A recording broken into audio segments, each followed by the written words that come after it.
अस्सलामुअलैकुम, आप देख रहे हैं ANY न्यूज नेटवर्क। मैं हूं मोहम्मद एहसन। हासलपुर से हमारी सीनियर रिपोर्टर माइजा जैनब की रिपोर्ट के मुताबिक Islamia English model high school old Hasalpur में 9 रोज़ा टीचर ट्रेनिंग सेशन इख्तिताम को पहुंचा। सेशन के इख्तिताम पर एक पुरवकार तकरीब का इनेकाद किया गया, जिसमें टीचर्स को असनाद और सर्टिफिकेट्स तकसीम किए गए।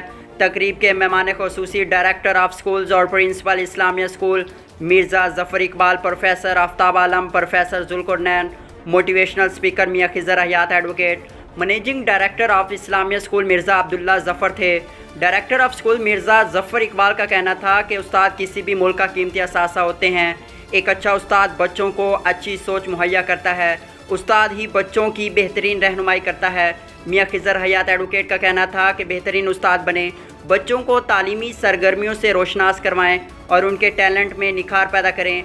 मिर्ज़ा अब्दुल्ला ज़फ़र का कहना था कि उस्ताद जब भी बच्चों को पढ़ाए एक मखसूस प्लान बनाए और फिर मेहनत के साथ बच्चों की रहनुमाई करे। उस्ताद बच्चों के मसाइल को समझे और फिर उसे हल करने में बच्चे की मदद करे। टीचर्स ट्रेनिंग सेशन में हिस्सा लेने वाले असातिज़ा का कहना था कि हमने सेशन से बहुत कुछ सीखा, ख़ास तौर पर बच्चों को पढ़ाने और साथ ही बच्चों की ज़हनी फ़ितरत को जांचने का तरीका समझा। आखिर में managing director of Islamia school Mirza Abdullah Zafar ने तमाम मेहमानों और असातिज़ा का शुक्रिया अदा किया। तकरीब के अख्तिताम पर असातिज़ा के लिए पुरतकल्लुफ़ खाने का भी एहतमाम किया गया।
बुलेटिन में फिल वक्त इतना, मज़ीद देखते रहिए ANY न्यूज़ नेटवर्क।